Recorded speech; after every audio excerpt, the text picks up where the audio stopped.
कि आप यहाँ पे आज उपस्थित हुए और सभी जिला स्तरीय पदाधिकारी से आपने विभिन्न योजनाओं के बारे में सुनने की कोशिश की, तो वो उससे आपको कुछ न कुछ ज्ञान वर्धन हुआ होगा।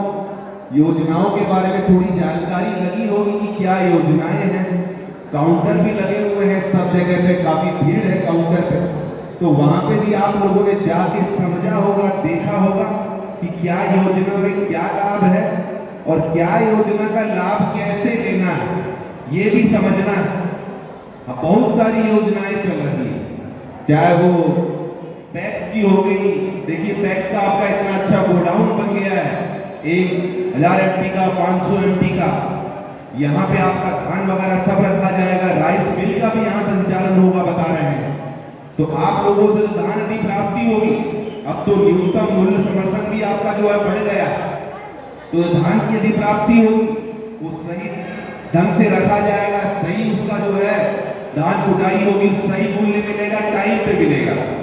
आज से 5-6 साल पहले की बात है, आप सब लोग बड़े लोग तो जानते होंगे कि धान अधि प्राप्ति जब होती थी तो उसमें कितने दिनों में, टाइम में, कितने समय में पैसा मिलता था। आजकल तो सब ऑनलाइन हो गया है।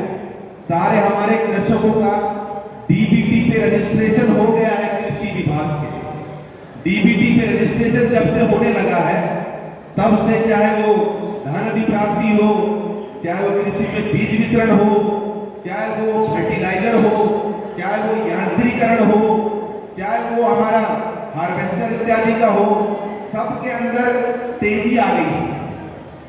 ऑनलाइन अप्लाई करते हैं, वेरिफिकेशन होता है और जल्द से जल्द खाते में पैसा आ जाता है। पहले तो महीना लग जाता था।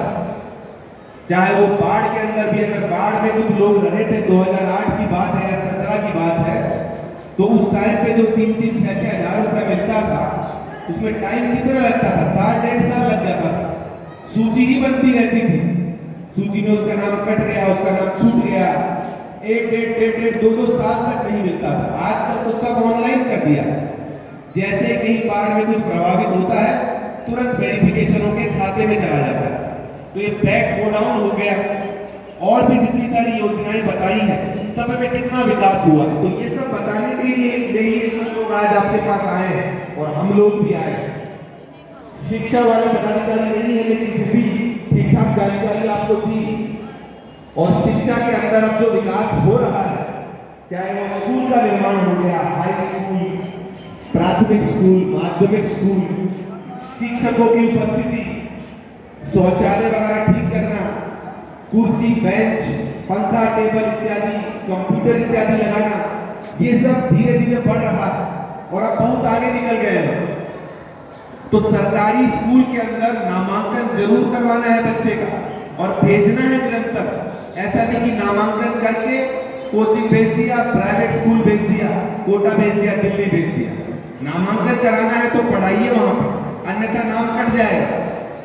सरकारी स्कूल में सारी सुविधाएं, छात्रवृत्ति हो गई, साइकिल हो गई, फर्स्ट क्लास से आप उत्तीर्ण हो गए 25,000 मिलता है, 10,000 मिलता है, कन्या उत्थान में कन्याओं के लिए लाभ है। तो ये सारी चीजों का लाभ उठाना है, जो इतना बढ़ गया है पहले से।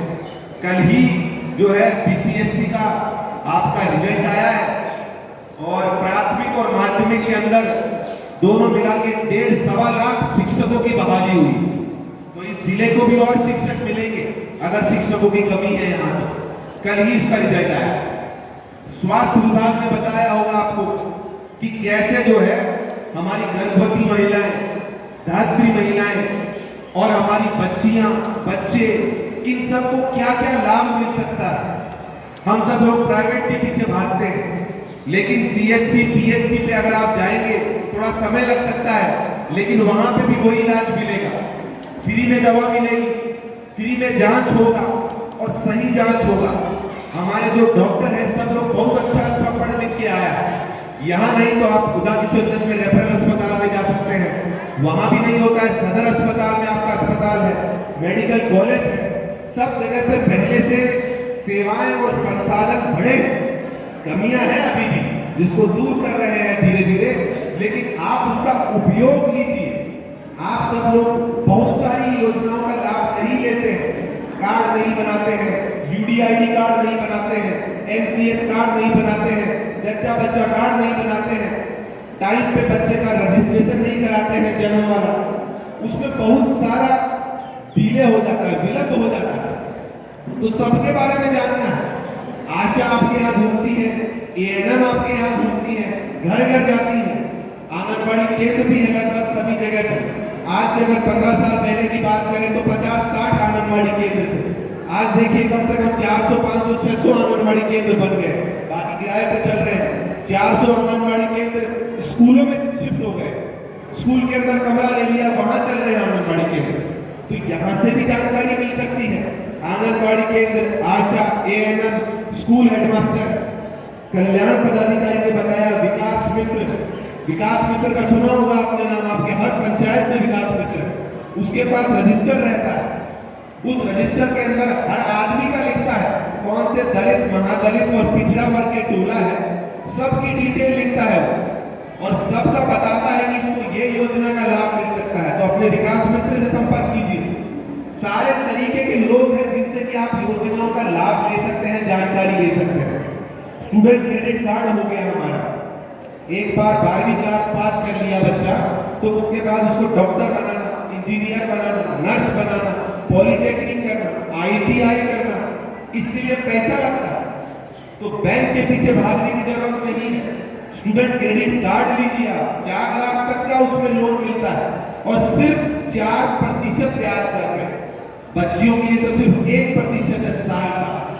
तो इस योजना का लाभ लीजिए। पूरे राज्य, पूरे देश में कहीं योजना नहीं है इतनी किफायती और इतनी सही योजना जो हमारे बच्चों के लिए चल रही है। मुख्यमंत्री जी ने जो बेरोजगार लोग घूम रहे हैं, 20 वर्ष से 25 वर्ष के बीच में बेरोजगार लोग, जो बच्चा हमारा पढ़ाई कर रहा है, तैयारी कर रहा है, उनके लिए भी छात्रवृत्ति योजना चला रखी है। हर महीने के 1,000 रुपए मिलेंगे, 2 साल तक 24,000 रुपए मिलेंगे। उसलिए भी आप आवेदन दे सकते हैं, यहाँ काउंटर खुला हुआ है। स्वास्थ्य की बात हो गई, जीविका की बात करते हैं। इतना अच्छा दीदियों ने बताया हमको कैसे ये जो जीविका के साथ जुड़ के इनके परिवार का भला। तो आप सब लोग, पुरुष लोग भी जानिए कि कैसे जीविका से जुड़ने से आपके परिवार को फायदा हुआ है और फायदा होगा। हमारा जीविका 2005-06 में चालू हुआ था और पूरे देश के अंदर बहुत आगे बढ़ गया है। पूरे इस जिले के अंदर हमारे यहाँ पे लगभग 2 से 2.5 लाख समूह बन गए हैं जिनसे जीविका दीदियां जुड़ी हुई।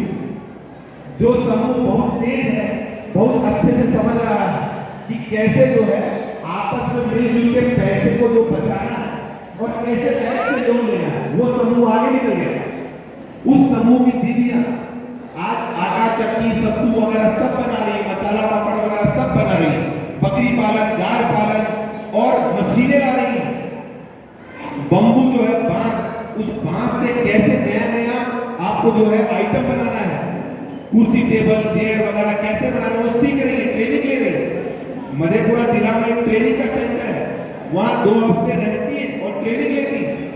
तो जीविका दीदियों को समझना है, आपके आस पड़ोस में और लोगों को बताना है कि जीविका से जुड़ने के क्या क्या फायदे हैं। और जीविका से जुड़ गए तो ऐसा नहीं कि पैसा ले लिया और चुकाए भी नहीं किए, ये नहीं करना है। बिल्कुल तभी लेना है कि जब आपको लगता है कि आप उस पैसे का सही इस्तेमाल करेंगे। जैसे जीविका दीदी ने किया, पहले 20,000 लिया, फिर 50,000 लिया, अब 2 लाख लिया और नोटबुक की फैक्ट्री लगा दी, मशीन लगा दी। इनके बच्चे पढ़ रहे हैं, बीए कर रहे हैं, एमए कर रहे हैं। तो देखिए समाज का विकास जब ही होगा, माननीय मुख्यमंत्री जी भी कहते हैं कि जब शिक्षा के रास्ते पे चलेंगे, बच्चों को सही शिक्षा देंगे, सरकारी स्कूल में भेजेंगे, नहीं तो बाहर प्राइवेट स्कूल में भी भेज सकते हैं। आप अच्छी शिक्षा देना चाहते हैं, बाहर भेज दीजिए, कोई बात नहीं, लेकिन पढ़ाइए जरूर। बच्चों को सही समय पे स्कूल में डाल दीजिए। 6 साल का हो गया है तो पहली कक्षा में आ जाना चाहिए। ऐसा नहीं 8-8, 9 साल का हो गया अभी तक पहली कक्षा में आया नहीं किया।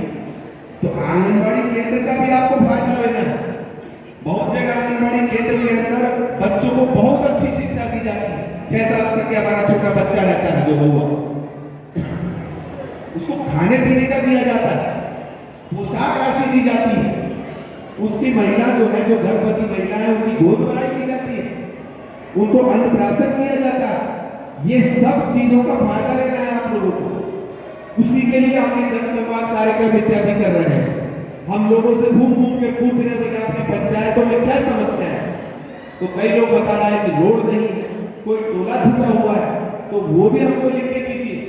माननीय मुख्यमंत्री जी ने एक हफ्ता पहले ही बोला है कि 7 निश्चय में जो पंचायत टोला छूट गया, 7 निश्चय में हमने पंचायतों में लगभग जो भी कच्ची सड़कें थी लगभग बना दी।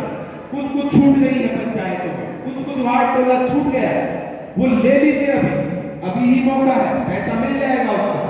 आप देख रहे हैं चुनाव वगैरह भी आ रहा है, तो चुनाव के टाइम पे गतिविधि तेज हो जाती है। आपको पंचायत के लिए जो फायदा लेना है वो अभी ले सकते हैं आप, यही टाइम है। हमारे कल्याण पदाधिकारी ने बताया कितना अच्छा हॉस्टल बना हुआ है मुरलीगंज में छात्राओं के लिए। वहां पढ़ती है, रहती है, खाने पीने का सारा सुविधा है वहां पे। तो अगले साल से जो बच्चियां हो गई, छठी में आ गई, पहली में आ गई, दूसरी में आ गई, उनका दोबारा करवाइए आप छात्रावास में, उनका नाम एडमिशन करवाइए और वहां रहेंगे। बीच में जाके देखिए कि क्या सुविधा मिल रही है, अच्छा है कि नहीं। आप खुद अपनी आंखों से देखिए कि क्या बदलाव हुआ। रोड की आप देख रहे हैं चीज, उदा किशनगंज से हम जो नौबसिया जाते थे तो ये रोड तो आप देखे ही होंगे कि क्या था पहले रोड, और अभी देखिए क्या रोड का क्या हालत है। आप तो 70, 80, 100 की स्पीड में गाड़ियां घूमती है, एक्सीडेंट हो रहा है, ज्यादा स्पीड हो गया। तो ये माननीय मुख्यमंत्री जी का ही जो है उद्देश्य था कि रोडे भी ठीक करें। यहां से पटना जाने में 5 से 6 घंटे से ज्यादा नहीं है, वो ही कर रहे हैं। तो RWD जो है हमारा, उसको हम बोले हैं कि पंचायत की सड़कें और बनाइए, डामरीकरण कीजिएगा, ज्यादा सड़कों का डामरीकरण कीजिए। तो आप सब लोगों को मिलजुल के, मुखिया जी हो गए, वार्ड सदस्य हो गए, पंच सरपंच, मिलजुल के अपनी योजनाओं को करवाना है। पंचायती राज पदाधिकारी के पीछे पड़ जाना है, BDO के पीछे पड़ जाना है, RWD के एग्जीक्यूटिव इंजीनियर के पीछे पड़ जाना है, MOIC CHC का जो है चौसा को उसके पीछे पड़ जाना है। यदि वहां पे आपको सेवाएं नहीं मिलती है तो शिकायत यदि करनी है तो लोक शिकायत निवारण पदाधिकारी के पदाधिकारी ने बताया होगा आपको कि शिकायतें कैसे करनी है। ऐसे नहीं बस कि किताब आपने पढ़ने में लिख दिया और घूम रहे हैं, ब्लॉक में भी दिया है, मंडल में भी दिया है, जिले में भी दिया है। नहीं, शिकायत करने का तरीका है। लोक शिकायत निवारण अधिनियम का पूरा फायदा उठाना है, उसमें जाके पंजीकृत करना है शिकायत। 60 दिन के अंदर उसका समाधान होगा। नहीं होता है तो अपील के हमारे पास आता है, फिर हम उसका समाधान करते हैं। बाकी हमारे जो भी पदाधिकारी कर रहे हैं, BDO हो गए, CO हो गए, अनुमंडल पदाधिकारी, DSP साहब, सबसे आप मिलिए, जाइए, समझिए, कोई शिकायत है तो उनको जाके शिकायत कीजिए। सारी चीजों के समाधान के लिए हम तत्पर हैं, पर आप लोगों को भी आगे आना पड़ेगा, आप लोगों को समझना पड़ेगा। अब देखिए चुनाव आ रहा है, जैसा हमारे जिले में जो नया लड़का है 18 से 19 साल का, ये लोग वोटर ID कार्ड नहीं बनाया हुआ, इनका वोटर ID कार्ड नहीं बना हुआ है। तो इन लोगों को वोटर ID कार्ड बनवाइए BLO से जो है फॉर्म भर के। हमारे यहाँ 90,000 बच्चा है पूरे जिले में 18 से 19 साल के बीच में, और सिर्फ 7,000 का वोटर ID कार्ड बना हुआ, मतलब 80,000 का अभी भी बनना बाकी है। तो ये लोग अपने मताधिकार का प्रयोग नहीं कर पाएंगे यदि इनका वोटर ID कार्ड नहीं होगा। तो सब लोग माताएं समझ लें और सब लोग जो है पिता लोग समझ लें कि अपने बच्चों का वोटर ID कार्ड जरूर बनवाएं। और आपकी जो माताएं, महिलाएं और बहुएं जो आई हैं, उनका नाम यहाँ जरूर जुटवाएं वोटर लिस्ट में और वहां कटवा दें जहां से आई। तो ये काम भी करना है। महिलाओं के यदि वोटर ID कार्ड वगैरह नहीं बना हुआ तो वो बनवा लें। अभी 27 तारीख से हम विशेष अभियान चलाएंगे 1 महीने का। उसमें हर BLO घूम के जो नाम काटना है, जोड़ना है, दूसरी जगह लगाना है, उसका अभियान चलाएंगे। तो उसमें आप सब लोगों को बढ़ चढ़ के अपना नाम जुड़वा लेना है, तभी आप मताधिकार का प्रयोग कर पाएंगे। तो ये सारी बातें आप लोग कुछ बातें समझे होंगे, कुछ बातें ऊपर से निकल गई होंगी, कुछ लोग जो है नहीं सुन रहे होंगे। तो और भी जनसंवाद कार्यक्रम करेंगे हम इस प्रखंड के अंतर्गत, आएंगे और जगह पे भी, और आप सब लोगों को बाकी जगह पे आने के लिए हमेशा हम लोग बोलते ही हैं कि आप अनुमंडल में जाइए, जिला में जाइए, वो जनता दरबार भी खुला है, लेकिन इतना दूर जाने की जगह यहीं पे आपका समाधान हो जाएगा, तो दूर जाने की जरूरत नहीं है। पंचायत सरकार भवन आपका बन ही रहा है, जैसे ही बन जाएगा सारी सुविधाएं पंचायत सरकार भवन पे मिल जाएगी। RTPS काउंटर के माध्यम से आप जो भी योजनाओं के लाभ लेना चाहे वहां वहां से ले सकते हैं, इंटरनेट वगैरह की सबकी सुविधा होगी, कचहरी भी खुलेगी, वहां पंचायत सचिव भी बैठेगा, कृषि के पदाधिकारी भी बैठेंगे, जीविका के भी बैठेंगे, सब लोग बैठेंगे। तो पंचायत सरकार भवन जल्दी निर्माण हो जाएगा, उसका आप फायदा उठाएंगे। तो ये सारी चीजों को देख के आपको समझना होगा कि सरकार कितना कुछ कर रही है, लेकिन आप लोग उसका फायदा उठा रहे हैं कि नहीं। तो ऐसे प्रोग्राम के अंतर्गत जाइए, हम ब्लॉक में ऐसे और प्रोग्राम करवाएंगे, लोक शिकायत निवारण के अभियान और चलाएंगे आपके यहाँ पे, वहां जाइए, शिकायत कीजिए, अपनी समस्या का निवारण करवाइए, लेकिन समाधान के रास्ते पे चलिए। आप सुझाव भी दीजिए, आज तो बहुत कम लोगों ने सुझाव दिया है, बाकी और जगह तो बहुत जगह सुझाव दिया, आप लोगों ने कम दिया, हो सकता है विकास अच्छा हो गया, लगता है शिकायतें कम, बहुत अच्छी बात है। तो ये जनसंवाद कार्यक्रम में आप सब लोग आए, उसके लिए बहुत बहुत धन्यवाद। आप सब लोगों ने हमसे बातें की, सुनी, और मैं आशा करता हूँ कि इसी जो है जोश के साथ आप सभी सरकारी कार्यक्रमों में जुटेंगे, अपने बच्चों को अच्छी शिक्षा देंगे, अच्छा स्वास्थ्य देंगे और अच्छे नागरिक के रूप में उभरेंगे, जिससे कि हमारा बिहार राज्य पूरे देश में स्थापित करे एक कीर्तिमान, और हमारा जिला भी हमारे बिहार राज्य में अलग से चमके की मधेपुरा जिला के अंदर हमारी जो जनता है वो बहुत सजग है और आगे बढ़ चढ़ के वो प्रशासन का सहयोग कर रही है, मिलजुल के काम कर रही है। इसी और आशा और अनुरोध के साथ मैं अपनी वाणी को विराम देता हूँ। बहुत बहुत धन्यवाद। धन्यवाद। जिला पदाधिकारी महोदय का संबोधन आपने सुना। श्रम विभाग